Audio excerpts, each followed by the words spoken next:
ইলিশ নামেই যেন বাঙালির জিভে জল। আর যদি হয় ইলিশ পাতুরি, তাহলে তো কথাই নেই। কলা পাতায় মোড়া না, আজ অবশ্য আমি কুমড়ো পাতায় মোড়া সর্ষে মশলার ঘ্রাণে ভরা ইলিশ পাতুরি একেবারে ঘরোয়া স্টাইলে বানাতে চলেছি।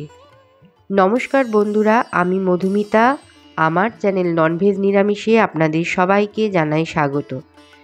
চলুন আজ তাহলে দেখে নিন খুব পরিচিত সবার প্রিয় রান্না ইলিশ পাতুরি। অনেকেই ভাবেন ইলিশ পাতুরি বানানো কঠিন, কিন্তু পুরো ভিডিওটি ভালোভাবে দেখলেই জানতে পারবেন এই রেসিপিটা কতটা সহজ।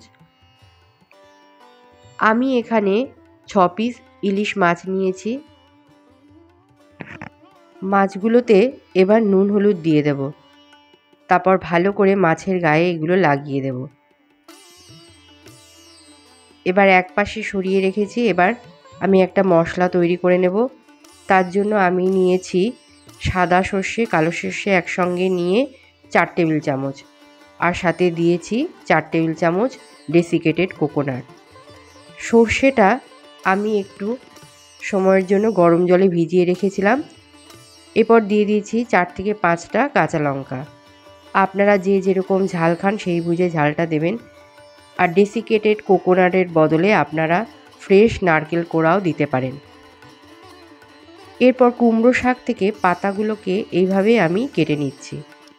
আপনারা চেষ্টা করবেন পাতাগুলো যেন একটু বড় মাপের হয়, তাহলে যখন পাতাটা মোড়াবেন তাহলে সুবিধা হবে। আমি যে শাকটা নিয়েছি সেখানে খুব বেশি বড় পাতা ছিল না, মিডিয়াম সাইজের পাতাগুলো আমি এইভাবে এটি কাঁচি দিয়ে কেটে নিচ্ছি। এরপর পাতার পিছনে একটা উঁচু শির মতো থাকে, সেটা এইভাবে কেটে বাদ দিয়ে দিতে হবে। দেখুন আমি এইভাবে দেখাচ্ছি, যেভাবে এইভাবে আপনারা এই শিরটাকে কেটে বাদ দিয়ে দেবেন। সাবধানে করবেন এই কাজটি, না তো পাতাটা ছিঁড়ে যেতে পারে। এবার পাতাগুলো ভালো করে আমি গরম জলে সব ধুয়ে নিয়েছি। এরপর যে মশলাটি আমি তৈরি করেছিলাম সেটি একটি বোলের মধ্যে আমি ঢেলে নেব। এর মধ্যে দিয়ে দেব এবার নুন আর একটু হলুদ, সাথে দেব বেশ খানিকটা সর্ষের তেল। আমি যেহেতু মশলাটা খুব বেশি জল দিয়ে পেস্ট করিনি, তাই এখানে যদি প্রয়োজন হয় আমি একটু জল দেব।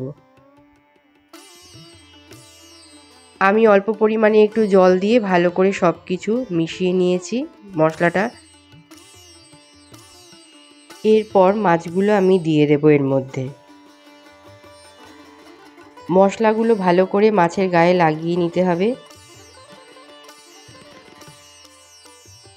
বাটিটা যেহেতু আমার একটু ছোট ছিল, তাই আমি প্রথমে 3টে মাছ দিয়ে ভালো করে মশলাগুলো এইভাবে মাছের সাথে মিশিয়ে দিচ্ছি।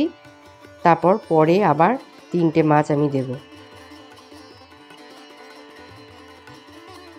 এভাবে মশলা দিয়ে আমি মাছগুলো ম্যারিনেট করে রেখে দেব 10 মিনিটের জন্য। পাতাগুলো যেহেতু ছোট, তাই আমি এখানে 2টো করে পাতা নিয়েছি। এভাবে উপর নিচ করে 2টো পাতা নিয়ে নিয়েছি। তারপর দিয়ে দিয়েছি 1 পিস মাছ, কিছুটা মশলা, কাঁচা লঙ্কা আর উপর থেকে একটু সর্ষের তেল। তারপর এইভাবে মাছটা মুড়ে নিতে হবে, পাশাপাশি আর উপর নিচে। দেখুন এইভাবে মুড়িয়ে নেবেন। তারপর একটু সুতো দিয়ে ভালো করে মাছটা বেঁধে দিতে হবে। সুতোটা কিন্তু একটু বড় করে কাটবেন, 4 ধার থেকে যাতে ভালো করে পেঁচিয়ে সুতোটা বেঁধে দিতে পারেন, যাতে মশলাটা বেরিয়ে আসতে না পারে। দেখুন আমি কিভাবে পেঁচিয়ে বেঁধে নিচ্ছি। আপনারা আপনাদের যেরকম প্রয়োজন সেই অনুযায়ী বেঁধে নেবেন। আরও একটা আমি করে দেখাচ্ছি।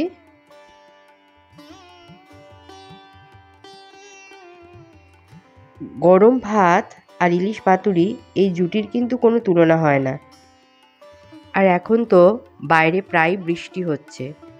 এই রকম বর্ষার দিনে এরকম একটি রেসিপি বানিয়ে নিলে এই একটি রেসিপিতেই এক থালা গরম ভাত এমনিই উঠে যাবে। দেখুন, আরও একটি পাতা আমি আপনাদের মুড়িয়ে দেখালাম। এরপর আমি এটা একটি পাত্রের মধ্যে অল্প তেল দিয়ে আমি এটা সেঁকে করব। আপনারা চাইলে এটি ভাপেও করে নিতে পারেন। ভাপে করতে হলে একটি পাত্রের মধ্যে পরিমাণ মতো জল দিয়ে দেবেন। তারপর জলটা ফুটে উঠলে ওপরে একটা ঝাঁঝরি দিয়ে দেবেন। বা ঝাঁঝরির ওপর এক এক করে পাতুরিগুলো রেখে দেবেন। তারপর উপর থেকে আরেকটি চাপা দিয়ে দিতে হবে। লো টু মিডিয়াম ফ্লেমে 15 মিনিট করে নিলে তৈরি হয়ে যাবে ভাপে ইলিশ পাতুরি। আর আমি এখানে নিয়েছি একটি পাত্র, তাতে দিয়ে দিয়েছি অল্প পরিমাণে সর্ষের তেল। তারপর এক এক করে আমি পাতুরিগুলোকে দিয়ে দেব। ফ্লেমটা লো টু মিডিয়ামে রেখে আমি 10 মিনিটের জন্য চাপা দিয়ে দেব। 10 মিনিট পর আমি ঢাকনা খুলে নিয়েছি। এরপর আমি পাতুরিগুলো আমি এক এক করে উল্টে দিচ্ছি।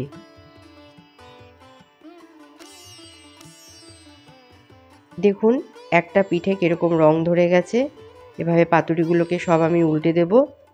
যেহেতু পাত্রটা ছোট, তাই আমি প্রথমে 4টে পাতুরি দিয়েছি, পরে বাকি দুটো আমি করে নেব।